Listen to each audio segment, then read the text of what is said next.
அதாவது வந்து வேர்ல்டில் வந்து சுகர் கேபிட்டல் என்ன அப்படின்னாக்கா இந்தியா அப்படின்ற ரேஞ்சுக்கு ஆகிடுச்சு. ஏன்னா அவ்வளவும் இந்த சுகர்னால் பாதிப்பு உருவாகுது. அதனால் நாள்பட்ட சுகர் இருக்கிறவங்களுக்கு இன்சுலின் ரெசிஸ்டண்ட் ஆகுது. சுகர் வந்து செல்லுக்குள்ளாரே போகாது, அதை வந்து ரெசிஸ்டண்ட் ஆயிரும். அதோட வேரில் ஆவாரப்பூ வேரில் தான் வந்து அந்த சர்க்கரையை கட்டுப்படுத்தக்கூடிய வந்து அந்த அல்கலைட்ஸ் வந்து நிறைய இருக்குது. அந்த வேரை வந்து மெயினாக வந்து சேர்த்தணும். கொய்யா இலை வந்து உண்மையிலே வந்து சுகர் கண்ட்ரோல் பண்ணுறதுல ரொம்ப சிறப்பாக இருக்குது. இதை மட்டுமே நீங்கள் கஷாயம் வச்சு குடிச்சிங்கனாவே போதும். இந்த ஒரு உணவு எடுத்துக்கிறீங்க அப்படின்னா அதில் கண்டிப்பாக பாதி அளவு ஒரு கீரையோ காயோ இருக்கணும். அது என்ன மாதிரியான கீரை காய்கறிகள் வந்து இருக்கலாம்னா கண்டிப்பாக. ஹெல்த் கேஃபே நேயர்களுக்கு வணக்கம். நான் டாக்டர் சிஎம் சதீஷ்குமார், சித்த மருத்துவர். இன்றைக்கி நம்ம என்ன தலைப்பு பார்க்க போகிறோம் அப்படின்னாக்க, சுகர் வந்து இப்போ ரொம்ப காமன் ஆகிடுச்சு இல்லைங்களா? இப்போது ஸ்கூல்லே வந்து அரசாங்கமே சிலருக்கு வந்து சர்க்கரை நோய்க்கான அறிகுறி இருக்குனாக்கா பரிசோதித்து பார்க்கலாம் அப்படின்றது வந்து ஸ்கூல் லெவலில் வந்து ஒரு அரசாங்கம் வந்து கவனிக்குது. அப்படின்னாக்கா எந்த அளவு ஜுவனைல், அதாவது வந்து குழந்தைகளுக்கு சுகரோட தன்மை வந்து ஏற்பட்டு அதனால் நிறைய பாதிப்புகள் ஏற்படுது அப்படின்றது நமக்கு ரொம்ப காமனாகி போச்சு. அதாவது வந்து வேர்ல்டில் வந்து சுகர் கேபிட்டல் என்ன அப்படின்னாக்கா இந்தியா அப்படின்ற ரேஞ்சுக்கு ஆகிடுச்சு. ஏன்னா அவ்வளவும் சுகர் வந்து கட்டு கிடக்காமல் நம்ம மக்கள்கிட்ட வந்து அதிகமாகுது. இதுக்கு அதிகமான காரணம் என்ன அப்படின்றத சொல்கிறாங்க அப்படின்னாக்கா, கொஞ்சம் நம்மளோட உணவு பழக்கமும் வாழ்வியல் முறையும் தவறுறது தான் அப்படின்றது வந்து எல்லாருக்குமே தெரியும்.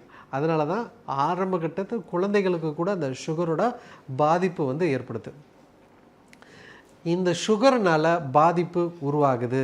அதனால் நாள்பட்ட சுகர் இருக்கிறவங்களுக்கு இன்சுலின் ரெசிஸ்டண்ட் ஆகுது. சுகர் வந்து செல்லுக்குள்ளாரே போகாது, அதை வந்து ரெசிஸ்டண்ட் ஆயிரும். நம்ம இன்சுலின் இன்ஜெக்ஷன் போட்டால் கூட வந்து கட்டுக்குள்ளார வராது. அந்த மாதிரி இருக்கிறவங்களுக்கு நம்ம நிறைய பேர் வந்து பார்ப்போம், ஆவாரை பூ கஷாயம் வந்து வச்சு எடுத்துக்க சொல்லுவாங்க. உண்மையிலே வந்து ஆவாரை பூ கஷாயம் சுகருக்கு வந்து கேட்குமா அப்படின்னாக்கா நல்லாவே கேட்கும். ஆனால் நாள்பட்ட சுகருக்கு வந்து கேட்குமா அப்படின்னா அது வந்து கொஞ்சம் கம்மியாக தான் கேட்கும். ஏன் அப்படின்னாக்கா, அந்த நாங்கள் சித்த மருத்துவத்தில் ஒரு மருந்தை வந்து பயன்படுத்தும் போதே ஆவாரை செடியை வந்து வெறும் பூ மட்டும் மேக்ஸிமம் வந்து பயன்படுத்த மாட்டோம். ஏன் அப்படின்னா அது ஆவாரை பஞ்சாங்கம் அப்படின்றத நம்ம சொல்லுவோம். அதாவது வந்து வேறு, தண்டு, இலை, பூ, காய், இந்த 5 இதையும் சமூலத்தை தான் வந்து நம்ம பயன்படுத்துவோம். ஆனால் எல்லோரும் என்ன பண்ணுறாங்க, ஆவாரப்பூ கஷாயம் ஆவாரப்பூ கஷாயன்றதை அதிகமாக வந்து பயன்படுத்துகிறாங்க. ஆனால் உண்மையிலேயே அதோட வேரில், ஆவாரப்பூ வேரில் தான் வந்து அந்த சர்க்கரையை கட்டுப்படுத்தக்கூடிய வந்து அந்த அல்கலைட்ஸ் வந்து நிறைய இருக்குது. அந்த வேரை வந்து மெயினாக வந்து சேர்த்தணும். அது மட்டும் இல்லை. ஆனால் பொதுவாக நாங்கள் சித்த மருத்துவத்தில் ஆவாரை பஞ்சாங்கம் அப்படின்றது 5 வந்து இது பண்ணுவோம்.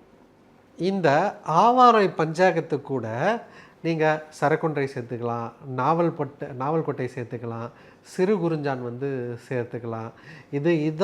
கொய்யா இலை வந்து உண்மையிலே வந்து சுகர் கண்ட்ரோல் பண்ணுறதுல ரொம்ப சிறப்பாக இருக்குது. இதை மட்டுமே நீங்கள் கஷாயம் வச்சு குடிச்சிங்கனாவே போதும். சுகர், இந்த இன்சுலின் ரெசிஸ்டண்ட்டு, நீங்கள் நார்மலாக எடுத்துக்கிற டேப்லெட்டை தாராளமாக எடுத்துகிட்டு வாங்க, அதை நான் உடனே நிறுத்தணும்னு சொல்ல மாட்டேன். ஆனால் அதை எடுத்து நீங்கள் இன்சுலின் போட்டாலும் சரி, டேப்லெட் போட்டாலும் சரி, இது கட்டுக்குள்ளார வரமாட்டிருக்கு அப்படின்னாக்க நீங்கள் இன்சுலினோ உங்களுக்கு எவ்வளோ போடுறீங்களோ அந்த மருந்தை எடுத்துக்கிட்டே கூட நீங்கள் வீட்டிலே உணவாக இந்த கஷாயத்தை நீங்கள் எடுத்துக்கலாம். அதை எடுத்துகிட்டு உணவு கட்டுப்பாடு இதில் வந்து ரொம்ப ரொம்ப முக்கியம். அந்த உணவு கட்டுப்பாடு, இந்த கஷாயம், நீங்கள் எடுக்க வேண்டிய மருந்து, அந்த ஒரு ப்ராப்பரான மருத்துவரோட ஆலோசனையோடு எடுக்கிறது நல்லது. அப்படி நீங்கள் எடுத்துகிட்டு வந்தீங்க அப்படின்னா இன்சுலின் ரெசிஸ்டன்ஸாக இருந்தால் கூட இன்சுலின் அக்செப்டன்ஸுக்கு வந்து நம்ம உடம்பு வந்து மாறுறதை நீங்கள் கண்டிப்பாக பார்க்கலாம். உங்களுக்கு HbA1c வித்தின் 1 or 2 மந்த்லேயே வந்து கம்மியாகும்.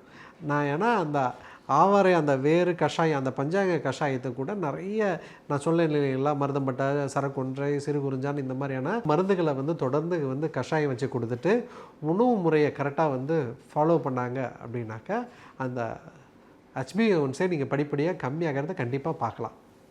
இதுக்கு என்ன மாதிரியான உணவு வகைகள் வந்து எடுத்துக்கிறது அப்படின்னா, ஏன் அப்படின்னாக்கா நம்மளோட உணவு பழக்கம் இப்போது முக்கால்வாசி மாவு சார்ந்த உணவுப் பொருட்களாகவே ஆயிடுச்சு.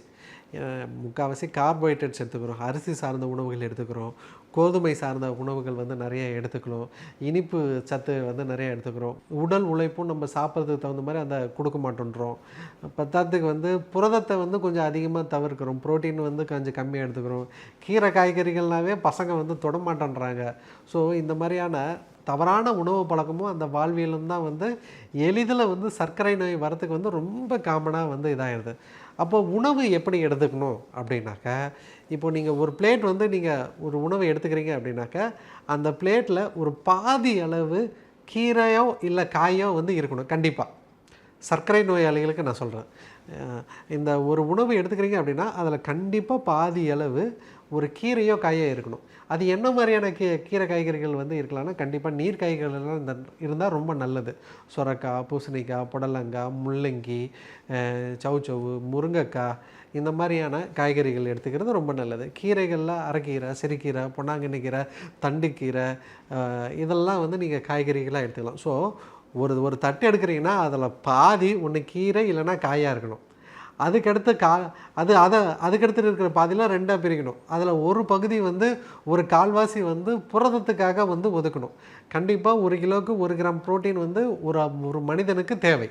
அப்படின்னும்போது ஒரு வேளையில் கண்டிப்பாக உங்களுக்கு வந்து ஒரு கால்வாசி உணவு புரதத்தை வந்து எடுத்துக்கிறது வந்து நல்லது. அதுக்கு மேலே தேவைப்பட்டுச்சுன்னா நீங்கள் சும்மா ஒரு இட்லியோ ஒரு சப்பாத்தி, ஒரு தோசை அப்படின்றத சும்மா அது பேருக்கு வந்து தொட்டுக்கிறது நல்லது, முடிஞ்ச வரை இல்லாமல் இருக்கிறது நல்லது. இப்படி நீங்கள் எடுத்துக்கிட்டீங்கன்னாவே இந்த கீரை காய்கறி வந்து உங்களுக்கு வயிற்றுக்குள்ளார போயிடுச்சுனாவே பசி எடுக்கிற தன்மை வந்து கட்டுக்குள்ளார வந்துடும். ஏன்னா நீண்ட நேரத்துக்கு, ஏன்னா ஃபைபர் நார்ச்சத்து இருக்குது இல்லைங்களா, அது உங்களுக்கு மெதுவாக தான் கொஞ்சம் கொஞ்சமாக தான் டைஜஷன் ஆகும். அப்போ அந்த ஜீரண சக்தி மெதுவாக நடக்கிறதுனால உங்களுக்கு அவ்வளோ சீக்கிரத்தில் வந்து பசி எடுக்காது. இந்த சுகர் பேஷண்ட்டுக்கெல்லாம் வந்து அடிக்கடி 2 மணி நேரத்துக்கு ஒரு வாட்டி பசி எடுத்துகிட்டே இருக்கும். ஏன்னா இந்த மாவுச்சத்து எடுக்கும்போது வந்து அவங்களுக்கு அந்த ஏதாவது சாப்பிட்ணுன்னு தோணிகிட்டே இருக்கும். ஆனால் இந்த கீரை காய்கறிகளை வந்து எடுத்துக்கிட்டாங்க அப்படின்னா அவங்களுக்கு அந்த பசி எடுக்கிற தன்மை வந்து படிப்படியாக கம்மியாகும்.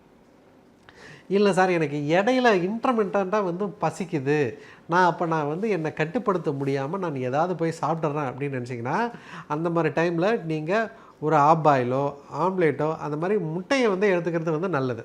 இந்த இடைப்பட்ட நேரத்தில் நீங்கள் முட்டையோ இல்லை வெள்ளரிக்காய் போன்ற உணவுகளை வந்து எடுத்துக்கிறது வந்து ரொம்ப ரொம்ப நல்லது. ஸோ உங்களுக்கு சுகர் கட்டுக்குள்ளார வரணும் அப்படின்னா உணவு ரொம்ப ரொம்ப முக்கியமாக இருக்கணும். அது மட்டும் இல்லை, நான் சொன்ன மாதிரி இந்த கஷாயத்தை வந்து குடிக்கலாம். நான் சொன்ன இந்த கஷாயத்தை ஆவாரை பஞ்சாங்கம் கஷாயத்தை வந்து ரெகுலராக வந்து எடுத்துக்கோங்க. அது கூட உணவு கட்டுப்பாடு வந்து ரொம்ப முக்கியமாக இது பண்ணுங்கள். எக்ஸசைஸ் வந்து கண்டிப்பாக இருக்கணும். உடல் கொஞ்சம் நீங்கள் பெரிய எக்ஸசைஸ்லாம் வேணாம், சாப்பிட்ட பின்னாடி ஒரு அரை மணி நேரம் கண்டிப்பாக நடக்கிற பழக்கத்தை வந்து வச்சுக்கோங்க. அப்படி சாப்பிட்ட பின்னாடி நல்லா நடக்கும்போது நமக்கு எனர்ஜி வந்து சீக்கிரமாக அந்த குளுக்கோஸ் ஆனது கொஞ்சம் எக்ஸசைஸ் பண்ண நல்லா வந்து பேர்ன் ஆயிரும். அப்போது ரத்தத்தில் அவ்வளோ சர்க்கரை அளவு வேகமாக வந்து ஏறாது, அது கட்டுக்குள்ளார வந்து வரும். ஸோ உங்களுக்கு சுகர் இருக்குது அப்படின்னாக்கா கண்டிப்பாக ஒரு டயட் இருக்கணும், எக்ஸசைஸ் இருக்கணும், ப்ராப்பராக மருத்துவரோட ஆலோசனையோட மருந்துகள் வந்து எடுக்கணும். இது 3 இருந்துச்சு அப்படின்னாவே வித்தின் 3 மந்த்துக்குள்ளார கண்டிப்பாக உங்களுக்கு ஒரு நல்ல வந்து பலனை வந்து தரும். இதே மாதிரி நிறைய சித்த மருத்துவ குறிப்புகளோடு உங்களை மீண்டும் சந்திக்கிறேன். நன்றி, வணக்கம். இந்த வீடியோ உங்களுக்கு பிடிச்சிருந்தா லைக் பண்ணுங்க, ஷேர் பண்ணுங்க, கமெண்ட் பண்ணுங்க. மறக்காம ஹெல்த் கஃபே தமிழ் சேனலை சப்ஸ்கிரைப் பண்ணிட்டு பெல் பட்டனை கிளிக் பண்ணிடுங்க.